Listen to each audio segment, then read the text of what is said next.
নমস্কার, সোজা সাপটা সুব্রতয় আপনাদের স্বাগত। দেখুন, যে ডাক্তার শান্তনু সেন হাওয়াই চটি চাটায় গর্ব অনুভব করত, যে ডাক্তার শান্তনু সেন গলায় ফুলের মালার বদলে হাওয়াই চটির মালা পরতে বেশি পছন্দ করত, সেই ডাক্তার শান্তনু সেনকেই হাওয়াই চটির সজোরে আঘাত কষালো তৃণমূল কংগ্রেস।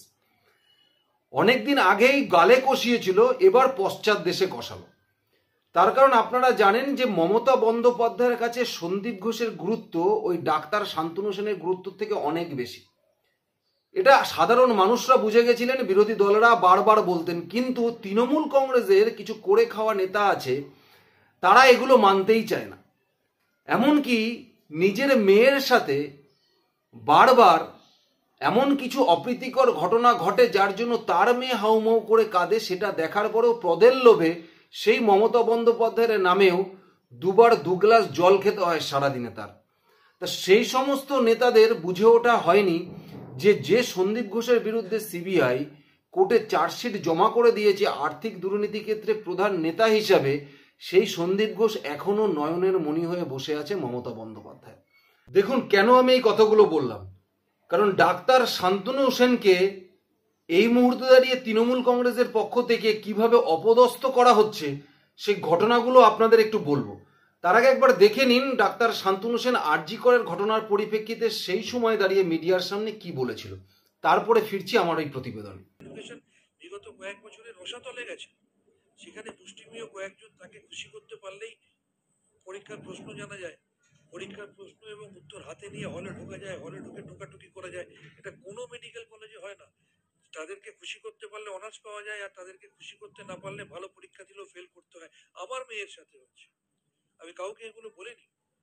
আমার মেয়ে ওই র্যাকেটের সাথে সুরে সুর মেলায়নি বলে আমি আপনাকে, আমার মেয়ে অনার্স পাওয়ার যোগ্য, তাকে বলা হয়েছে ফেল করিয়ে দিতে হবে। বিভিন্ন ফ্যাকাল্টিদের আমি নাম বলতে পারি, আমি বলবো না। আমি গত এই সরস্বতী পুজোর কথা বলছি। সরস্বতী পুজোর আগের দিন আমার মেয়ে খুব মিশুকে, সরস্বতী পুজোর আগের দিন আমার মেয়ে তৈরি হয়ে সেজে গুজে গেল, আমাকে বললো, আমি বললাম কোথায় যাচ্ছিস? বললো আমি কলেজে যাচ্ছি বাবা, ওখানে সরস্বতী পুজোর ডেকোরেশনের কাজকর্ম হবে। তার আধ ঘন্টা পরে আমি বাইরে বেরিয়েছি, আমার মিসেস হাওয়াও করে কাঁদতে কাঁদতে ফোন করছে, তুমি কোথায়? আমি বললাম কেন, কি হয়েছে? বলছে যে আমার মেয়ের ডাক নাম বাবান, বলছে বাবান ফোন করে হাওয়াও করে কাঁদছে। আমি বললাম কেন? বলছে ওকে ডেকে বলা হয়েছে যে তুই কিছু মনে করিস না, আমাদের ওপর মহলে নির্দেশ আছে, তুই এখানে থাকবি না, তুই এখান থেকে চলে যা, তুই থাকলে আমাদের বিপদ হবে। এই কথা বলার পরে ডাক্তার শান্তনু সেনকে দলের মুখপাত্রের পদ থেকে সরিয়ে দিল তৃণমূল কংগ্রেস। কিন্তু সরিয়ে দিয়েই কিন্তু তৃণমূল কংগ্রেস ক্ষান্ত হয়নি, বা মমতা বন্দ্যোপাধ্যায় ক্ষান্ত হয়নি। তারপরে কলকাতা কর্পোরেশনের কাউন্সিলর হলো তার বউ কাকুলি সেন। কাকুলি সেনকে কাউন্সিলরদের যে হোয়াটসঅ্যাপ গ্রুপ ছিল সেই গ্রুপ থেকে তো বাড়ি করে দিয়েছে। তার সঙ্গে সঙ্গে কলকাতা কর্পোরেশনের অন্যান্য তৃণমূল কাউন্সিলররা তার ওয়াইফের সাথে খুব একটা আর যোগাযোগ রাখছে না, এমনকি তাকে দেখলে এড়িয়ে চলছে। এবং তারপরে দাঁড়িয়ে ডাক্তার শান্তনু সেন মমতা বন্দ্যোপাধ্যায়ের গুণগান গেয়ে গেছেন। ভেবেছিলেন এই রোগী কল্যাণ সমিতিতে হয়তো ডাক্তার শান্তনু সেনকে রেখে দেবেন, কিন্তু কিছুদিন আগে ডায়মন্ড হারবারে অভিষেক বন্দ্যোপাধ্যায় যখন ডাক্তারদের নিয়ে একটি সম্মেলন করলেন, সেই সম্মেলনের প্রধান উদ্যোক্তা ছিলেন নাকি শান্তনু সেন। কিন্তু শান্তনু সেনকে দলের তরফ থেকে বলা হয়েছিল যে সেখানে যেন তিনি না যায়। তারপরে দাঁড়িয়েও তিনি যখন সেখানে গেছে, তার জন্য যে 2জন দেহরক্ষী অ্যালট করা ছিল সেই দেহরক্ষীগুলোকেও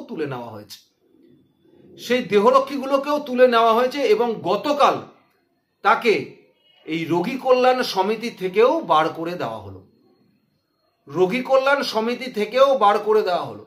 যে শান্তনু সেন বারবার ভেবেছিলেন যে রাজ্যসভায় তাকে আবার পুনরায় টিকিট দেয়নি, তিনি ভেবেছিলেন বিধাননগরের উপনির্বাচনে তাকে হয়তো টিকিট দেওয়া হবে, যখনও দেখলেন তিনি টিকিট পাননি, তারপরেও ভেবেছিলেন এই দলের প্রতি আনুগত্য থেকে যাক, মমতা বন্দ্যোপাধ্যায়ের গুণগান করে যাই, তাহলে হয়তো এই রোগী কল্যাণ সমিতির পদটা আমার জন্য থাকবে। কিন্তু অবশেষে সেটাও আর শান্তনু সেনের থাকলো না। সুতরাং শান্তনু সেনের সঙ্গে এই দল যে দূরত্ব তৈরি করে ফেলেছে এবং শান্তনু সেনকে যে একটা কোণায় ফেলে দিয়েছে, এ বিষয়ে আর কোনো সন্দেহ নেই। দেখুন, 9 তারিখে মমতা বন্দ্যোপাধ্যায় বলেছিলেন 9 সেপ্টেম্বর যে রোগী কল্যাণ সমিতিগুলোকে উনি ভেঙে দেবেন, কিন্তু ভেঙে দিয়ে আলটিমেটলি মমতা বন্দ্যোপাধ্যায় কি করলেন, সেই এলাকার যে সমস্ত বিধায়ক আছে সেই তাদেরকেই আবার সেই রোগী কল্যাণ সমিতিতেই কিন্তু জায়গা দিয়ে দিলেন। সেই রোগী কল্যাণ সমিতিতেই জায়গা দিয়ে দিলেন। কারণ দেখুন, রোগী কল্যাণ সমিতিতে আপনি যাকেই চেয়ারম্যান করুন না কেন, সে যদি আপনার দলের লোক না হয়ে কোনো নর্মাল ডাক্তারও হয়, যদি সেই কমিটির মধ্যে তৃণমূল কংগ্রেসের বিধায়করাই ঢুকে থাকে, তাহলে সেই কমিটিটা চালাবে কে? চালাবে তো পরোক্ষভাবে সেই তৃণমূল কংগ্রেস আর স্বাস্থ্যমন্ত্রী হিসাবে মমতা বন্দ্যোপাধ্যায়।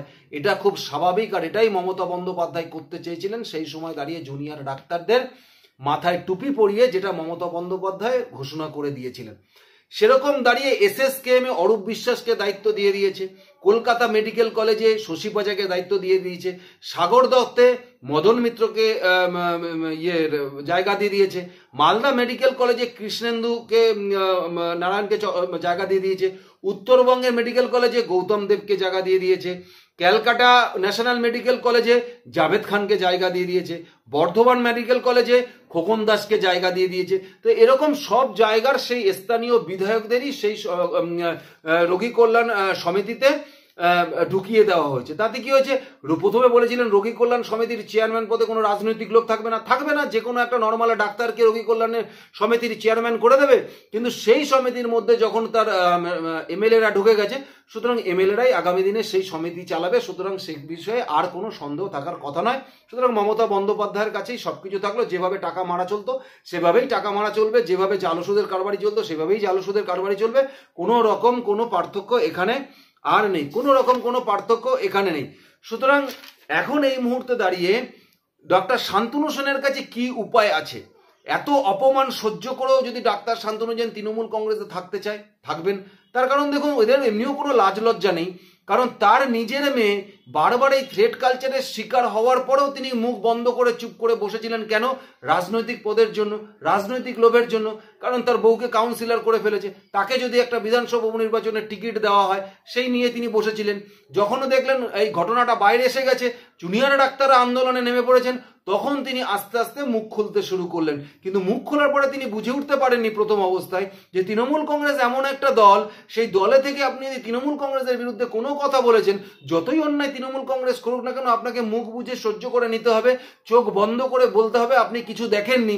যদি সেটা না করেন, তাহলে আপনাকে যেরকম রোশানলে এবারে পড়তে হয়েছে, যেভাবে আপনাকে যে চটি আপনি চাটছিলেন সেই চটির বাড়ি মারা হয়েছে, আগামী দিনে এর থেকেও আরো অপমানজনক পরিস্থিতি আপনার আসবে বলে অন্তত আমার মনে হয়। সুতরাং আপনার কাছে এখন দুটো রাস্তায় খোলা আছে, হয় আপনি রাজনীতি থেকে সন্ন্যাস নিয়ে বাড়িতে বসে যান, নয়তো আপনি চিন্তা করুন অন্য কোনো রাজনৈতিক দলে আসা যায় কিনা।